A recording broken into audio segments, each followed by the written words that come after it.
உயிரிழப்பு கூட ஏற்படலாம் டிராவலர். அப்ப இதுகளை எல்லாம் மாநகர சபை கண்டும் காணாம இருக்கு. காலம் முடியக்குள்ள இந்த பிரச்சனை தீராம போனா எனக்கு அடுத்த முறை மக்கள் வாக்களிக்க கூடாது. அனுரகுமார திசாநாயக்கரோட ஆட்சி காலத்தை நம்பி வாக்களித்து இந்த 6 மாதமாயும் எந்த ஒன்றும் செய்யப்படாத நேரத்துல நீங்க அதில் போய் பாத்தீங்கன்னா அதே சோதனை சாவடி அதே இடத்துல மிகவும் எண்ணம் நல்ல திடமா தமிழர்கள் சார்ந்த நிலைப்பாட்டுல ஓரளவு நிலைப்பாட்டை நல்லாட்சி காலத்திலே முன்வைக்க படைக்க தமிழரசு கட்சி ஆதரவு தெரிவிக்குது. இப்ப என்பிபிக்கு அந்த ஆதரவு தமிழரசு கட்சி என்று வராதுக்கான காரணம் இந்த என்பிபி வடக்கு சட்டம் நீக்குவேன் என்று சொல்லி உறுதிமொழியே கொடுத்தவர் தன்னுடைய தேர்தல் விஞ்ஞாபனத்திலேயே மேனிஃபெஸ்டோ. நாங்கள் மற்ற சில கட்சிகளை போல மக்களின் பிரதிபலிப்புகளுக்கு அப்பால கடந்து சில பவுண்டரிகளுக்கு நாங்கள் பாஞ்சு போயிடலாம். ஒரு விஷயத்தை தாங்கள் நிகழ்த்தோணும் பெரும்பான்மையை வச்சுக்கொண்டு சாதிச்சு பெரும்பான்மையை வச்சுக்கொண்டு சாதிக்கும். இபிடிபியினுடைய அபிவிருத்தி திட்டங்களை ஏற்றுக்கொள்றீங்களா? அபிவிருத்தி திட்டங்கள் என்று அந்த ஆட்சி காலத்துல 2வது பட்ஜெட் பாஸ் பண்ணதுக்கு காரணம் தமிழ் தேசிய மக்கள் முன்னணி அந்த பட்ஜெட்டுக்கு ஆதரவு தெரியும். மக்கள் பிரிஞ்சதால எங்களால் ஒன்றும் செய்ய முடியாம அதான் இந்த தேர்தல் இந்த நேரில் இன்னும் மோசமா தமிழரசு கட்சிக்கும் தமிழ் தேசிய மக்கள் முன்னணிக்கும் தான் வாக்களி. முஸ்பாதி சொந்தங்களுக்கு வணக்கம். இப்ப எங்களோட நிக்கிறவர் யாருண்டா தமிழரசு கட்சியினுடைய உள்ளூராட்சி சபையினுடைய வேட்பாளர் தயாளன் அண்ணா தான். அவர் ஏற்கனவே பல சேவைகளையும் செஞ்சிருக்கிறார். உண்மையிலேயே ஒரு சமூக சேவையாளர். அது மட்டும் இல்லாமல் தமிழரசு கட்சியினுடைய வாலிப முன்னணியின் தலைவராகவும் மத்திய குழு உறுப்பினராகவும் இருக்கிறார். வணக்கம் அண்ணா. வணக்கம். வணக்கம். உண்மை இந்த இடத்துல நீதி கேட்கறதுக்கான முக்கிய காரணமே இது உங்களோட பின்னணியில செய்யப்பட்ட இது அல்ஃபிரட் துரையப்பா காலத்துல இருந்து இது மக்கள் எதிர்பார்த்து கொண்டு இப்படியான ஒரு தேவை இருக்குன்றத உணர்ந்து என்னன்னு சொன்னா இது ஒரு பாதுகாப்பு இல்லாத என்னன்னு சொல்லிச்சுன்னா சின்ன பிள்ளைகள் விழுந்து நான் நேராக கண்டது ஒரு சின்ன பிள்ளைகள் ஸ்கூலால வரைக்குள்ள விழுந்தது. அரசியலுக்கு வருவதற்கு முன்பு அது அந்த ஒரு நிகழ்வு. மற்றது இந்த இது நான் செய்த பிறகு அறிஞ்சது ஒரு ஆன்டியோரால் இருக்கிற அவ தான் மழை காலத்துல ஒருக்கா வரைக்குள்ள அதுக்கு சறுக்கி விழுந்து தன்னை முன்பல்ல எல்லாம் உடைஞ்சதுன்னு சொல்லி அப்ப நான் செய்த பிறகுதான் அல்ஃபிரட் துரையப்பா மேயராக இருக்கின்ற காலத்திலேயே இது இப்படியான ஒரு பாதுகாப்பு வேலி ஒன்று கட்டாயம் தேவைன்னு சொல்லி சொன்னா நடந்து போவது இலகு. ஒரு மோட்டார் சைக்கிளோ அல்லது ஒரு சைக்கிளோ 2 சைக்கிளோ க்ராஸ் பண்ணிக்கல தடுமாற்றம் ஏற்பட்டு அதுக்குள்ள விழுவாரு. அப்ப அரசு கட்சிக்கு நல்லாட்சி அரசாங்க காலத்துல கம்பர்லிய என்ற ஒரு பாரிய அபிவிருத்தி திட்டம் ஒன்று எங்களுக்கு வந்தது. அந்த நிதியில முதலாவதாக நான் முன்மொழிஞ்சு இதை கட்டாயமாக இதை செய்யணும் என்றத நான் இதை செய்தேன். ஆனா இது நீங்க செஞ்சது ஓகே. ஆனா இன்னுமே இதுல வெள்ள அபாயங்கள் நிறைய இருக்கிறதா கேள்விப்பட்டேன். அது ஒரு சரியான ஒரு பிரச்சனை. இந்த இடத்துல கடந்த டிசம்பர் மாதம் வெள்ளம் வந்த நேரத்துல பார்த்தா தெரியும். இந்த இதுல காலுக்கு மேல இந்த அளவுக்கு தண்ணி நின்றது. இந்த அளவுக்கு தண்ணி நின்றது. இந்த வாய்க்கால்கள் எல்லாம் அடைக்கப்பட்டு அதுல தெரியுது அந்த இடத்துல எல்லாம் தென்னங்குத்திகள் மற்றது இதுகள் எல்லாம் அடைஞ்சிருந்து நான் இறங்கி அந்த டைம்ல இறங்கி அதுகளை எல்லாத்தையும் அப்புறப்படுத்தி செய்தான் இந்த தண்ணிய ஓரளவுக்கு முழுமையாக உடனடியா போக பண்ண இயலாம போயிட்டு ஆனா ஓரளவேனும் போக பண்ணப்பட்டாட்டிக்கு அந்த நேரம் தொடர்ச்சியாக பெய்து கொண்டிருந்த மழை இதன் தாக்கம் அங்கால வட்டாரத்துல அந்த குளத்துக்கு பின்னுக்கு இருக்கிற ஆக்களுக்கு பாரிய ஒரு சேதத்தை. ஆனா அந்த குளத்தின் மேலையும் ஒரு பிரச்சனை இருக்கு. அது இன்னுமே சரியான முறையில புனரமைக்கப்படுற இல்ல தூர்வாரப்படுற இல்ல. ஏற்கனவே ஒரு திட்டம் ஏற்கனவே ஒரு திட்டம் உண்டு. கடந்த ஆட்சி காலத்துல கடைசி திட்டத்தோட இந்த இதுவும் நடைமுறைப்படுத்தப்பட்ட அடிக்கல் நாட்டப்பட்டது. அதற்கான திட்ட வரைவும் காட்சிப்படுத்தப்பட்டது. ஆனா அது பெரிய அளவுல நடந்ததானே இன்று வரையும் அது நடக்க இல்லை.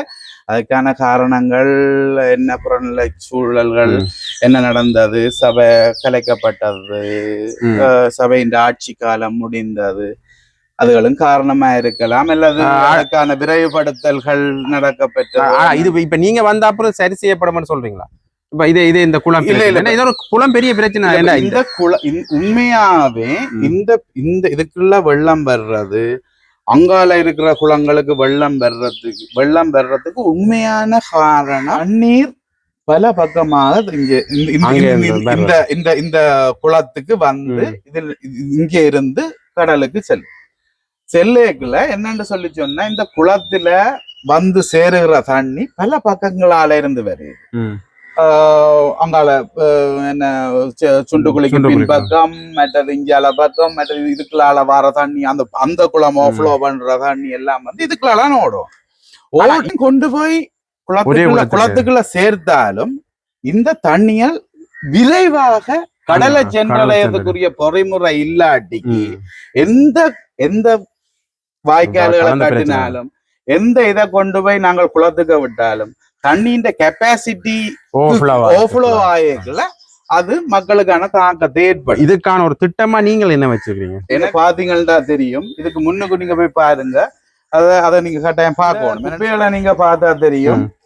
இதுக்குள்ள பலதரப்பட்ட குப்பைகள் இருக்கு, போத்தல்கள் இருக்குது, பெம்பஸ்கள் இருக்குது. கடந்த எதிர்கள்ல நான் அதுல குப்பைகளை எல்லாம் வெளியில எடுக்கல, பெம்பஸ்கள் கட்டா அப்படியே இந்த பாத்தீங்கன்னா தெரியும், இதெல்லாம் பெம்பஸ்.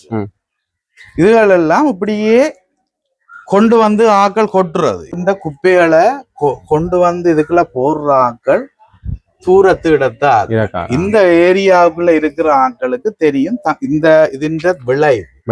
அதால இதுக்குள்ள இருக்கிற ஆட்கள் போடுறதுன்ற தன்மை சந்தர்ப்பம் குறைவு. ஆனா இது திருப்பியுமே நடக்கத்தானே போகுதுன்னா சொல்றீங்க, நீங்க வந்த அப்புறமா நடக்கத்தானே. அதுக்குத்தான் ஒரு பொறுமுறை உண்டு, மாநகர சபையால கையாளப்பட வேண்டும். ஏனென்றா இத மாநகர சபையிட்ட நாங்கள் முறையிட்டுற நேரத்துல அவையில் வந்து இதுகளை எல்லாத்தையும் துப்புரவாக்கி போட்டு எல்லாத்தையும் போயினோம். வடிவா சொல்லி நாங்கள் திரும்ப சொல்லி செய்யணும். ஆனா அந்த துப்புரவு செய்யறதுனால எந்த ஒரு பலனும் திருப்பியும் போடும். அப்ப இதுக்கான ஒரு பொறிமுறை ஒன்று கட்டாயம் செய்யப்படணும் என்று சொன்னா, இதை கண்காணிப்பு கேமராக்கள், இப்படியான வாய்க்கால்களை பராமரிக்கின்ற இதுகளை கண்காணிக்கின்ற ஒரு கேமராக்கள் செய்து இப்படி இது ஒரு பிழையான வேலை என்று சாதாரண ஆக்களுக்கு தெரியும்.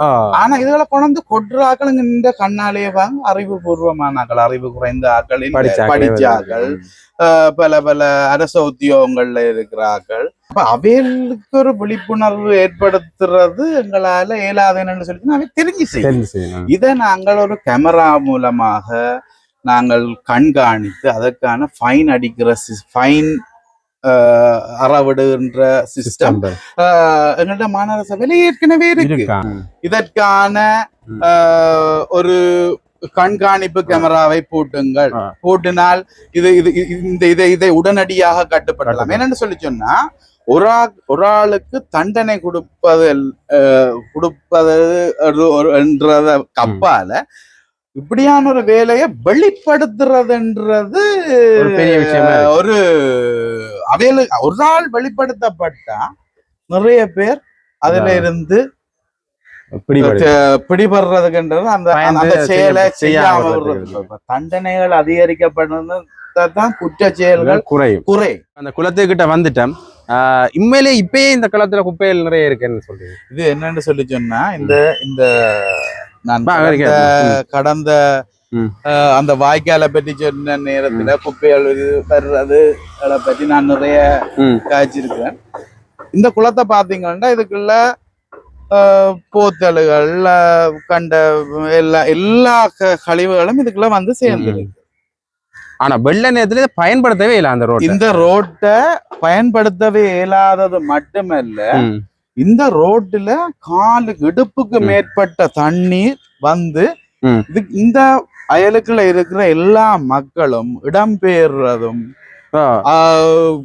2-3 மேசைகளை வச்சு போட்டு அதுக்கு மேல இருந்து வாழ்ற ஒரு நீண்ட கால பாடசாலை சூழல்ல இருக்கு நிறைய மக்கள் படிக்கிறாங்க. பாடசாலை சூழல் மற்ற என்னண்டா நான் இந்த நேரத்துல ஒரு காம்படிஷன் ஒன்று நடந்து கொண்டிருந்தது. அப்பதான் மழை வந்து இது செய்யறது. அப்போ ஒரு பிள்ளை ஒரு அதுல நிக்குது, இஞ்ச கொண்டு போய் விடணும்.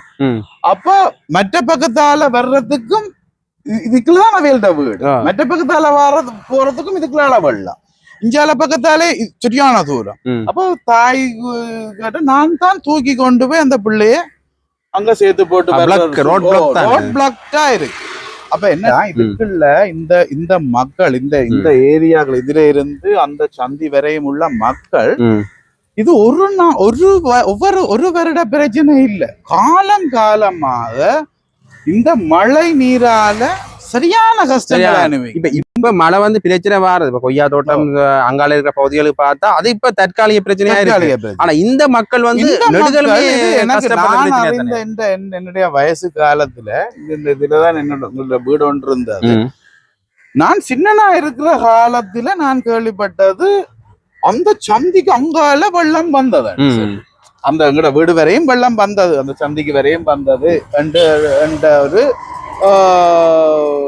இது இருக்கு. அப்ப இது ஒரு 30 வருட காலமான ஒரு மக்களுக்கான ஒரு பிரச்சனை. இந்த பிரச்சனை இதை தீர்க்கிறதுக்கு வழி இருக்கு. என்னன்னு சொல்லி சொன்னா, எல்லா இடமும் வார தண்ணி கடல் எத்தனையோ எவ்வளவு அளவையும் கொள்ளும். இந்த தண்ணி மிக விரைவாக போனா உடனடியா இந்த பிரச்சனை. ஆனா இந்த பிரச்சனை இங்க இருக்கு. அதுல அந்த நாங்க சொன்ன அதே இதுலயும் இருக்கு, அந்த வாய்க்காலையும் இருக்கு. அப்ப அதே முதலாவது தீர்க்க அதுக்குத்தான் இப்ப இதுகள் கொண்டு வந்து கொட்டப்படுறது குப்பையோட சேர்ந்து கொட்டுப்பட்டு அது புறகெல்லாம் நெளிவடைந்து அதிண்ட மிகுதியெல்லாம் இந்த மிதப்பிலே கிடக்கு. மற்றதுகள் கீழே போகுது அல்லது விலங்குகள் அது எழுதல். அப்ப அதிண்ட இப்ப இதுகள் எல்லாம் அந்த கொண்டு வந்து கொட்டுற. அப்ப அதுக்கான அது பொறிமுறையை நான் சொன்ன கேமரா பூட்டப்பட்டு இதற்கான இதுகளை செய்து மற்றது இதுகளை தரம் பிரிச்சு எடுக்கிறதுக்கான ஒரு பொறிமுறைய மாநகர சபை விரைவுபடுத்தினா அதை மாநகர சபை எடுத்தா இது இங்க வராது. உண்மையிலே இப்ப ஒரு கெமிக்கல் மனமும் அடிச்சோண்டு. இப்ப நீங்க இதுல நிக்கிறீங்க, இதை நீங்க சுவாசிக்க இயலாது. இப்ப இதுன்ற சுவாசம் இதுல இருக்கிற மக்கள்கிட்ட வீட்டுக்கு போகும். நாங்களே இப்ப நீ பாக்குறாக்கள் சொல்லத்தானே வேணும், நாங்களே ஒரு அட்ஜஸ்ட் பண்ணி கொண்டு தான் நீங்க நிக்கிறோம். அதுவே இது இங்க இருக்கிற ஆக்கள் எப்படி நிப்பினோம் மற்றது இதுக்குள்ள சிறுவர்கள் சின்ன பிள்ளைகள் பிறக்கின்ற பிள்ளைகளுக்கு இதுன்ற தாக்கம் நோயாவளிப்படும். இது என்னண்டா இதை உடனடியா தீர்க்கப்பட வேணும். இப்ப என்னண்டா நல்லூர் அடியில இருந்து அது நேர வாய்க்காலால தண்ணி போகுது. அது அங்கிருந்து தண்ணி வரைக்க ஸ்பீடா வரைக்கல. இங்க இருந்து இந்த தண்ணி இதால போயேக்கல. இந்த தண்ணி அங்க இருந்து வர ஃபோர்ஸ் அந்த தண்ணி தான் நேர போகும். இங்க இருந்து போற தண்ணி அது திருப்பி வரும். அதாலதான் இங்க தண்ணி. அப்ப அந்த தண்ணி மழை பெஞ்சு கொண்டு இருக்க வந்து கொண்டேதானே இருக்கும். அப்ப வந்து கொண்டு இருக்கல இதுன்ற இது. அப்ப அதுக்கு என்ன செய்யணும்னு சொல்லி சொன்னா, അതിന്റെ ഫോഴ്സ കുറയ്ക്കணும் என்ற குறைச்சி நாங்கள் அங்க அவைகளுக்கு தண்ணிய விடுறதுன்றது இல்ல. அந்த தண்ணியும் மிக விரைவில் போறதுக்குரிய ஒரு வழிமுறையும் இந்த தண்ணி போறதுக்குரிய பொறிமுறையும் செய்யணும். அதாவது இந்த வெள்ள நீர் உடனடியாக வழிந்தோடுற வகையில நாங்கள் ஒரு பொறிமுறையை உருவாக்கணும்ன்றது என்னுடைய அசைக்க முடியாத ஒரு முதலாவது திட்டமா தான் நான் பார்க்கிறேன். என்னன்னு சொல்லிச்சுன்னா அந்த தேவைப்படுற திட்டம் என்ன கட்டாயம் செய்யணும். இது செய்யாட்டிக்கு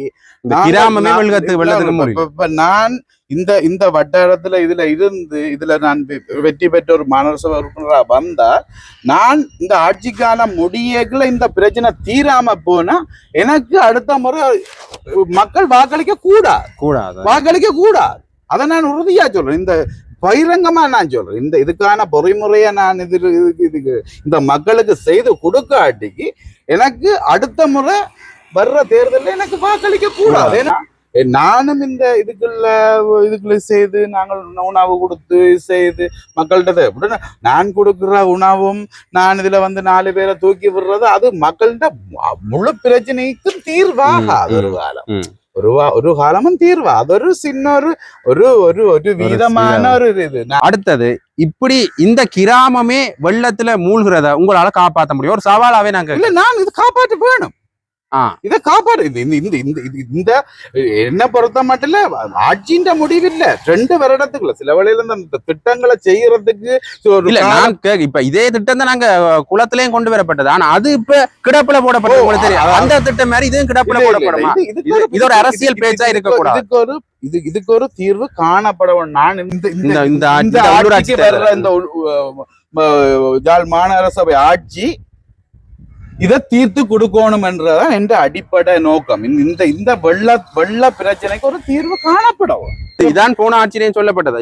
நீங்க சொல்லிவிட்டா இருக்காட்டியும் கூட இன்னொரு உள்ளூராட்சி மன்ற தேர்தல இதைத்தான் தேர்தல் விஞ்ஞானம் வைக்கணும். உண்மையிலே இல்ல நான் சொல்றேன் இது வேட்பாளர் எல்லாரையும் தான் சொல்றேன். போன முறை உள்ளூராட்சி தேர்தலையும் இந்த இடத்துக்கு வைக்கப்பட்ட முக்கியமான உடையமே இந்த வெள்ளப்பெருக்கு. கடந்த ஆட்சி நேரத்துல ஏதோ ஒரு நிதி உண்டு எனக்கு எந்த நிதி என்று தெரிய இல்லை இது தூர்வாரப்பட்டது இது ஆழப்படுத்தப்பட்டது. இப்ப ஒரு ப்ராஜெக்ட் ஒன்று செய்யறதுன்றது நாங்கள் மக்களுக்கு கண் துடைப்புக்கு காட்டுவதற்காக செய்யப்படுற வேலை திட்டமா இருக்கக்கூடாது. எல்லா குளங்களும் அதுல ஒரு குளம் தூர்வாரப்பட்டது. நிறைய மண்ணுகள் அகலப்பட்டது. ஆனா அது ஒரு பொறிமுறையில சரியான ஒரு அட்வைஸ்ல செய்யப்படும். இப்ப மண்ணை அள்ளி போட்டு நாங்க விட்டா திருப்பி மண் இதுல அள்ளின மண் அந்த மூலைகளை கொட்டினா என்ன நடக்கும்? திருப்பி உள்ளது தானே வேற. இப்ப இதுக்குள்ள மண் அங்கால கொட்டினா என்ன செய்யும்? திருப்பி அந்த திட்ட பொறிமுறை தான் உங்கள மாற்றம் காணுமாட நாங்க என்னொண்டு இதுல என்னொண்டு நான் சொல்லணும்னுடா இது இப்படி இருக்கேக்குள்ள குளம் எது தெரியாது. ஆனா இதுக்கு ஒரு திட்டத்தின் ஒரு மிகுதி பணம் ஒன்று இருந்தது. இதுக்கு ஒரு நான் அங்க போட்ட மாதிரி ஒரு பாதுகாப்பு வேலியோன். அப்ப கடந்த ஆட்சி நேரத்துல எல்லாரும் அதை முன்மொழிஞ்சு அதை செய்யுங்க. ஆனால் அது தடுக்கப்பட்டது. அந்த பாதுகாப்பு வேலி மாதிரி இதுக்கு ஒரு அது தடுக்கப்பட்டது. இது கிரீன்ஃபீல்ட் சனசமூக நிலையம் அதை முன்னெடுத்த செய்யணும் என்ற அவையில கூட தான் அந்த வேலை திட்டம் செய்து கொண்டிருக்க அவையிலோட மெயின் ப்ரப்போசல் இதா இருந்தது. அதை தடுத்து நான் இப்ப யார் தடுத்தன்னு உங்களுக்கு தெரியும் தானே. அப்ப இப்ப யார் தடுத்து என்ன செய்யணும்னு சொல்லிருந்தா இதுக்கு அந்த சுவருக்கு பூசி அதுக்கு என்ன பூச்சி பூசி அதுல படங்கள் வரையணும் என்ற ஒரு திட்டமாக மாற்றப்பட்ட அதுவும் நடைபெறும். அது படங்கள் வரைகிறதுக்குரிய திட்டம் வரையப்பட்ட முதலாவது அது பாடசாலை சுவர். அதுக்கான அனுமதியும் பெறாமல் அதற்கான முன்வழிவு இப்ப தேவையான ஒரு முன்வழிவு நிறுத்தப்பட்டு முன்வழியப்பட்டும் பிரயோசனமான காசு திரும்பி அந்த டைமுக்கு பிறகு திரும்பி போயிடுச்சு. அப்ப இதுகள் எல்லாம் என்னன்னு சொல்லி மற்றது என்னொன்று பாருங்க. இந்த இதே இருக்கா நீங்க பாருங்க. இதுவும் இதுக்கு போற ஒரு வாய்க்கால். அந்த வாய்க்கால் உடைஞ்சு எனக்கு தெரிய இப்ப ஒரு 8 வருஷம் இருக்கு. சின்ன பிள்ளை விழுந்தா இதுக்குள்ள ஒரு சிறுவனோ அல்லது ஒரு சிறுமியோ அல்லது ஒரு வயதுவரோ அல்லது நானோ நீங்களோ விழுந்தா என்ன நடக்கும்? இதுல ஒரு பெரிய ஒரு பாரிய ஒரு உயிரிழப்பு கூட ஏற்படலாம் டிராவலர். அப்ப இந்த இப்படியான ஒரு ஒரு பிரச்சனை இதுகள் எல்லாம் இப்ப மாநகர சபை இதெல்லாம் உடனடி பிரச்சனை. இப்படியான இதுகளை தீர்வு இதுகளை எல்லாம் மாநகர சபை கண்டும் காணாம இருக்கு. இப்ப நீங்க உங்களுடைய அபிவிருத்தி திட்டங்கள் குளங்கள் அது சம்பந்தமா சொன்னீங்க. அது சம்பந்தமாக ஒரு பக்கம் இருந்தாலும் கூட முன்னை நாள்ல மாநகர சபையில நிறைய விமர்சனங்கள் முன்வைக்கப்பட்டது.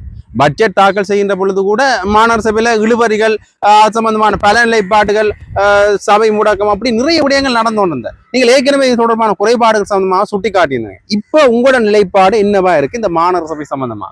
இப்ப உள்ளூராட்சி சபை தேர்தல் வந்து அதிகாரம் வந்தா பிறகு உள்ளூராட்சி அதிகாரம் வந்தா பிறகு திரும்பியும் பழைய பல்லவிதானா கொஞ்ச நாள்ல நடக்கும் 2 வருஷத்துல நடக்கும் அது பிறகு திருப்பி பழையபடி முடக்கம் அப்படியேதான் நடக்குமா இல்லாட்டியும் கூட நிலைப்பாடு என்னவா இருக்கு? தொடர்ந்துமே இதை இயங்கக்கூடிய ஆற்றல் இங்க இருக்குமா? தமிழரசு கட்சிட்டே இருக்குமா?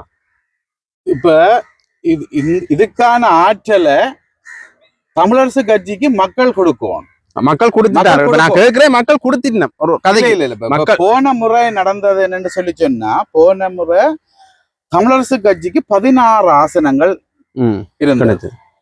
அதற்கு வெளியால முழுமையான ஆசனங்கள் 45. அப்ப நீங்க அதுல பாத்தீங்கன்னு சொல்லி சொன்னா 30 ஆசனத்துக்கிட்ட 29 ஆசனங்களுக்கு கிட்ட வெளியில இருந்து. அதுல தமிழ் தேசிய மக்கள் முன்னணிக்கு 14 ஆசனங்கள் இருந்தது. அதுல அப்ப என்னன்னு சொல்லி சொன்னா, உண்மையாவே தமிழ் மக்கள் சார்ந்து தமிழ் மக்களுடைய உரிமைகளை பிரதிபலிக்கின்ற கட்சிகள் என்றது இந்த 2 கட்சிகளும் தான். இந்த 2 கட்சிகளும் இணைஞ்சு இப்ப 14, 20, 30 ரெண்டாங்கால ஒரு தரம் ஒண்ணு செய்யற ஒரு ஸ்ட்ராங்கா இயங்கி இருக்க வேணும். அதுதான் உண்மையான நிலப்பாடு. மக்களும் அதைத்தான் விரும்பினார். ஏனென்றா போன முறை வாக்களிச்சதுன்ற வீதத்தை பார்த்தா தமிழரசு கட்சிக்கும் தமிழ் தேசிய மக்கள் முன்னணிக்கும் தான் வாக்களிச்சு. வாக்கு பிரிவை பற்றி தான் நீங்க சொல்றீங்க. இப்ப வாக்கள் வந்து பிரிஞ்சதால எங்களால ஒண்ணும் செய்ய முடியாம அதான் இந்த தேர்தல் இந்த மாதிரி மோசமா நடக்க போகுது. ஏன்னா தமிழ் தேசிய கூட்டமே பிரிஞ்சிச்சு. சொல்லி முடிக்காம நீங்க என்னண்டா அப்படி இருந்ததுனால அப்ப எங்களுடைய வாய்ப்பு அங்க இருந்தது. அந்த வாய்ப்பு நாங்க முதலாவது பட்ஜெட் 2 வருஷத்துக்கு பட்ஜெட்டை தட்டுணிவில அத பாஸ் பண்ணலாம். அது முதலாவது பட்ஜெட் தோற்கடிக்கப்பட்டது. அது வளமையா நடக்கிற விடயங்கள் தோற்கடிக்கப்பட்டது. 2வது பட்ஜெட் பாஸ் பண்ணப்பட்டது. சரியா? அது 2வது பட்ஜெட் பாஸ் பண்றதுக்கு முதலாவது பட்ஜெட் தோற்கடிக்கப்பட்டது. 2வது பட்ஜெட் பாஸ் பண்ணதுக்கு காரணம் தமிழ் தேசிய மக்கள் முன்னணி அந்த பட்ஜெட்டுக்கு ஆதரவு தெரிவித்ததுதான் காரணம். 3வது பட்ஜெட் திருப்பி தோற்கடிக்கப்பட்டது. இப்ப என்னண்டா ஒரு பிளான நாங்க செய்யக்க முதலாவது தோற்கடிக்கப்படுது, கடைசியா 2 அப்ப என்னண்டா ஒரு வெற்றி தொடர்ச்சியாக இருக்கும் போதுதான் ஒரு மாநகர சபை ஆட்சி என்றது 4 ஆண்டுகள் 40 ஆண்டுகள் இல்லை. அந்த 4 வருடத்துக்குள்ள திட்டமிடுகிறதுக்கு அந்த தளம்பல் நிலைகள் ஏற்பட்டு அந்த தலைமையில திருப்பியும் இப்ப என்னண்டா அதுதான் நான் சொல்ல வரேன்டா, மக்கள் இப்ப தமிழரசு கட்சிக்கு தனியா வாக்களிச்சால், தனிமையாக இப்ப 20 ஆசனங்கள் எங்களுக்கு கொடுத்தால், அடுத்த முறை நான் அப்போது சொன்ன மாதிரி இந்த குலத்தை செய்யாட்டிக்கு சொன்னீங்க அதே மாதிரியான ஒரு கேள்வி இதை நான் இப்ப கட்சி சார்ந்து அந்த கேள்வியை நான் மக்கள்கிட்ட விடையலாது. இப்ப தமிழரசு கட்சிக்கு ஒரு 20 ஆசனங்கள் அறுதி பெரும்பான்மை கிடைக்கும் பட்சத்துல எந்த ஒரு அபிவிருத்தி திட்டங்களும் தடை இல்லாம போகும். அது தமிழரசு கட்சிக்கு மட்டுமில்லை, எந்த ஒரு ஆட்சிக்கும் இப்போ நம்ம இபிடிபி ஆட்சி காலத்துல இருக்க மேயரா இருக்க அவங்களோட அபிவிருத்தி திட்டங்கள் எல்லாம் அவங்க நினைச்ச மாதிரியே செய்தாங்க. அது சரியோ பிள்ளையோன்றது எனக்கு அபிவிருத்தி திட்டங்களை ஏற்றுக்கொள்றீங்களா? அபிவிருத்தி திட்டங்கள் என்று அந்த ஆட்சி காலத்துல அவைகளுக்கு அந்த எதிர்ப்பு இருக்கே இல்லையா? எதிர்ப்பு இருக்கல அபிவிருத்தி திட்டம் நடந்தது எல்லாமே சரியானதுன்னு நான் சொல்ல இல்லை. அவைகள் நினைச்சத இப்ப பிள்ளையான ஒரு விஷயத்தை தாங்கள் நிகழ்த்தோணும் பெரும்பான்மையை வச்சுக்கொண்டு பெரும்பான்மையை வச்சுக்கொண்டு சாதிச்சிருக்கிறேன். கணக்க விஷயங்கள் இருக்கு. அது இப்ப அதுல சில நல்ல விஷயங்கள் நடந்திருக்கிறத நாங்கள் எதிர்க்க கூடாது. ஆனா சில விஷயங்கள் அப்படி இருக்கேக்க ஒரு அதிகார குவிப்பு ஒன்று இருந்ததா இல்லையா? அது பெரும்பாலும் அமைச்சர் டக்ளஸ் சிவானந்தா மேல கூட இப்ப முன்வைக்கப்படுற விடயம் அதுதான், அதிகார குவிப்பு உண்மையா இருந்தது. அதே விஷயம் திருப்பி இங்கேயும் பெறலாம். தமிழரசு கட்சிக்கு பெரும்பாலும் கிடைக்கிற அதே நேரத்துல பதவியை நாங்கள் கையில வச்சிருக்கேன் இல்ல, அமைச்சு பதவி வச்சிருக்கிறீங்களோ வைக்கலையோ, உள்ளூராட்சிக்கே திருப்பி ஒரு அதிகார குவிக்கொண்டு பெறப்போதுன்ற நாங்கள் ஒரு 70 ஆண்டுகளாக மக்களால தெரிவு செய்யப்படுகின்ற ஒரு கட்சி. நாங்கள் மற்ற சில கட்சிகளை போல மக்களின் பிரதிபலிப்புகளுக்கு அப்பால கடந்து சில பவுண்டரிகளுக்கு நாங்கள் பாஞ்சு போயிடலாம். சில வரையறைகள் எங்களுக்கு இருக்கு. இப்ப இந்த தேர்தல்ல கூடி மக்கள் எங்களுக்கு கணிசமான அளவு வாக்களிக்கவில்லை. வாக்களிக்காம விட்டு போட்டு சொல்ற காரணம் என்னன்னா, உங்கள்கிட்ட நிறைய நாங்கள் எதிர்பார்த்தோம், அந்த விஷயங்களை நீங்கள் நிறைவேற்றவில்லை. உங்களுக்கு இந்த தேர்தல்ல இது இது ஒரு தந்திருந்தா தான் எச்சரிக்கை. செய்யறது. நான் இப்ப ஒருக்கா என்ன கொக்குவில்ல இருந்து ஒரு இடத்துல இருந்து இன்னொரு கார்ல வந்து இறங்கி போய்க்கல ஒரு ஓட்டோவில் அறிவருக்கு அவர் இங்க பாஷோர்ல இருக்கிறான்னு எனக்கு தெரியாது. அவர் வேற இடத்துல இறங்கிட்டு அவர் என்ன சொன்னாருன்னா, நாங்கள் விரும்பி வாக்களிக்கவில்லை தமிழரசு கட்சிக்கு தான். இப்பவும் எங்களுடைய மனங்களிலே தமிழரசு கட்சி தான் இருக்கின்றது. ஆனால் நாங்கள் சில இதுகளை செய்யாமல் விட்டதற்கான அதிருப்தியாகத்தான் இது. அதிருப்தி எங்க இருந்து வருது என்று சொல்லி சொன்னா இந்த ஆட்சி புரள்வுகள் ஏற்படு அந்த அதிருப்தி இப்ப போச்சுதுன்னு சொல்றீங்களா? இல்லாட்டி இன்னுமே அந்த அதிருப்தி இருக்கு? ஜேவிபி மீண்டும் தேசிய மக்கள் சக்தி மீண்டுமே இதுல உள்ள வரும்னு சொல்றீங்க? தேசிய மக்கள் சக்திக்கு வந்த ஆதரவுன்றது இங்க இருக்கிற கேட்ட பாராளுமன்ற உறுப்பினர்கள்லயோ அல்லது இங்க இருந்து இப்ப அமைச்சரா இருக்கிறவர்களையோ கட்சி சார்ந்துதான் கொடுத்த அதே விஷயம் திருப்பி நடக்கலாம்னு வாய்ப்பு இந்த தேர்தல் இல்லை என்று அதுக்கான காரணம் என்ன? இப்ப ஒரு 6 மாதம் என்றது இப்ப தேர்தல் நடந்து கிட்டத்தட்ட 6 மாதத்துக்கு கூடி 6 மாதம் என்று சொல்லுவோமே. அந்த 6 மாதம் என்றது ஒரு அரை ஆண்டு. இப்ப நாங்கள் 2 மாதத்துக்குள்ள ஒரு தேர்தல் வந்து இல்ல இப்பதான் அரசாங்கம் வந்திருக்குது. இனிதான் இப்ப கேபினெட் உருவாக்கப்பட்டு இதே 6 மாசத்துல அவையில் எதுவுமே செய்யல. ஒரு எதுவுமே செய்யவில்லை. இதே முன்னைய ஆட்சி காலங்கள் 5 வருஷம் கொடுக்கப்பட்டது. கோட்டாபய ஆட்சி காலத்தை விடுங்க, தற்காலிகமான ஆட்சி காலம் வச்சாலும் கூட கோட்டாபய ஆட்சி காலத்துல மஹிந்த ஆட்சி காலத்தையும் கோட்டாபய அனுர ஆட்சி காலத்தையும் நாங்க ஒப்புறதுக்கு சில வித்தியாசங்கள் மாற்றம் என்ற பேர்ல சொல்றீங்க. மாற்றம் எல்லாத்தையுமே மாற்றம் என்று சொன்னதுக்கு அப்பால எப்படி சொன்னவேல் என்று சொல்லி சொன்னா எல்லாருக்கும் ஒரு சம இது கொடுப்போம். அது அப்படி இல்ல இப்படி இல்ல எல்லாம் ஒன்றுதான்.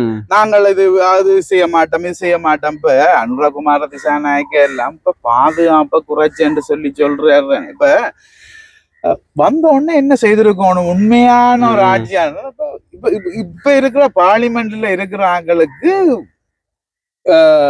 என்ன வரப்பிரசாதங்கள் குறைக்கப்படவே இல்லை. குறைக்கப்பட்டது என்று சொல்லப்படுதே தவிர சில கட்சி ரீதியா வழங்க. அதே நேரத்துல இன்னொன்று அவர் சொன்னவர் என்னண்டா, அவர்களுடைய ஊதியம் பென்ஷன் இல்லாமல் ஆக்குவேன். அத முதலாவது அவரோட சபையில அவர் அதை போட்டிருக்கோம். இதை இல்லாம அவையில இப்ப இல்லாம பண்றேன்னு சொல்லி அவர் போட்டாருன்னு சொல்லி சொன்னா அவரோட பாராளுமன்ற உறுப்பினர்கள் அது மட்டும் இல்ல, நிறைய குற்றச்சாட்டுகள் பயங்கரவாத தடை சட்டம் நீக்குவேன் என்று சொல்லி உறுதிமொழியே கொடுத்தவர். தன்னுடைய தேர்தல் விஞ்ஞாபனத்திலேயே மேனிஃபெஸ்டோரை அடிச்சு இந்த இலங்கை முழுக்கல இப்ப நாங்கள் கொடுக்குற மாதிரி மேனிஃபெஸ்டோர் இல்ல, இந்த வட்டாரத்துக்கு உரிய மேனிஃபெஸ்டோர் நாங்கள் இதே பயங்கரவாத திட்டத்தை நீக்குவேன் என்று சொன்ன அவர் அதே பிரச்சனை நிறைவேற்று ஜனாதிபதி ஒழிக்கப்படும் என்று சொன்னது நல்லாட்சி காலத்துல நடந்தது. அப்ப நீங்க கைகோர்த்துருந்தீங்க. இப்ப நல்லாட்சி காலத்துல இதே திட்டங்கள் முன்வைக்கப்படைக்க அப்ப தமிழரசு கட்சி சார்பான ஒரு நிலைப்பாட்டை காட்டினதா இல்லையா? பென்ஷன் குறைக்கிறத விடுவோம். நான் சொல்றேன் பயங்கரவாத திட்ட நீக்கம் மற்றும் இந்த தமிழர்கள் சார்ந்த நிலைப்பாட்டுல ஓரளவு நிலைப்பாட்டை நல்லாட்சி காலத்திலே முன்வைக்க படைக்க தமிழரசு கட்சி ஆதரவு தெரிவிக்குது. இப்ப என்பிபிக்கு அந்த ஆதரவு தமிழரசு கட்சி என்று வராதுக்கான காரணம் இந்த என்பிபி வந்து வடக்கு கிழக்க கைப்பற்றிட்டு ஒரு விடயம், அது மாயோ ஏதோ உண்டு, அது சொல்லப்படுறதால இந்த ஒரு அரசியல் பழிவாங்கலாம். என்பிபி கைப்பற்றினது என்று சொல்லலாது. ஆனா அந்த கிழக்க கைப்பற்ற இல்ல, வடக்கு முழுமையா கைப்பற்ற இல்ல. இப்ப நாங்கள் ஒரு காலத்துல யாழ்ப்பாணத்துல முழு பாராளுமன்ற டக்ளஸ் தேவானந்தாவை தவிர அது பெரும்பான்மை. இப்ப இதுல இப்ப 6 பாராளுமன்ற உறுப்பினர்கள் 6 பாராளுமன்ற உறுப்பினர்கள்ல மிச்ச 3 பேர் 50% தொட்டிருக்கு. முழுமையான 50% என்று சொல்லுவோமே.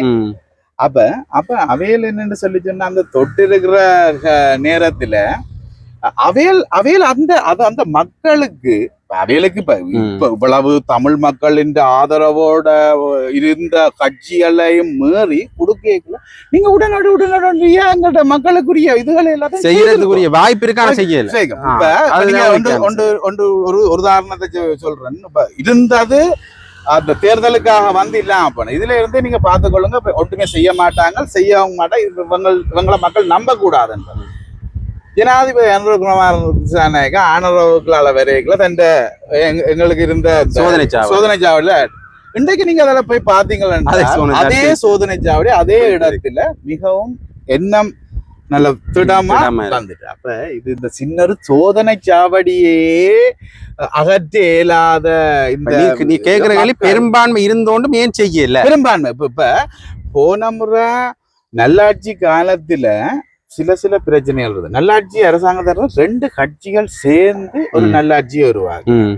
ஆனா இந்த ஆட்சியில தனி பெரும்பான்மை மஹிந்த ராஜபக்ச ஆட்சி காலத்திலையும் விலைக்கு வேண்டப்பட்ட சில உறுப்பினர்கள் சில இது அப்படி இல்லை. உங்களுக்கு கொண்டு ஒரு கண்ட்ரோல் இருக்கு. நீங்க இப்ப உங்களுடைய சம்பளத்தை கூடி உங்களுடைய கட்சிக்கு அனுப்பித்தான் நீங்க பெறுறீங்க. அந்த பெரும்பான்மை உள்ளூராட்சியில தமிழரசு கட்சி கிடைச்சா இந்த குற்றச்சாட்டு அரசியல் ரீதியான குற்றச்சாட்டு, அபிவிருத்தி ரீதியான குற்றச்சாட்டுகள் முன்வைக்கப்படாது நீங்க சொல்றீங்களா? இல்ல அரசியல் எங்களுக்கு தமிழரசு கட்சிக்கு தமிழ் மக்கள் உண்மையாவே இப்ப அனுரகுமார திசாநாயக்கரோட ஆட்சிக்காரத்தை நம்பி வாக்களித்து இந்த 6 மாதமாயும் எந்த ஒன்றும் செய்யப்படாத நேரத்துல மீண்டும் தமிழரசு கட்சிக்கு காலாங்காலமாக தங்களுடைய வாக்குகள் அளிச்ச மக்கள் திருப்பி ஒரு சந்தர்ப்பத்தை தமிழரசு கட்சிக்கு தான் கொடுத்து பார்க்க வேண்டும். கொடுத்தால் இது நடக்கும்னு சொல்றீங்க. எங்களுடைய அபிவிருத்திகள் சரியான முறையில் செய்ய வேணும். பெரும்பான்மை நீங்களும் செய்யத்தானே செய்வோம்னு சொல்றீங்க. அதுக்குரிய ஆயத்த பணிகளை முன்னெடுக்கணும்னு உங்களை வாழ்த்துக்களை தெரிவிச்சுக்கிறேன். இன்னொரு முறையில பாக்க இந்த பெண்கள் முதியோருக்கான உங்களோட திட்டம் என்ன வேற? பெண்கள் முதியோர் சிறுவர்கள் நான் இந்த வட்டாரத்தை பொறுத்த மட்டும் இந்த தனிப்பட்ட இதுல இருந்து சொல்றேன். அத இம்ப்ளிமெண்ட் பண்ணணும் மெட்டாக்களும்.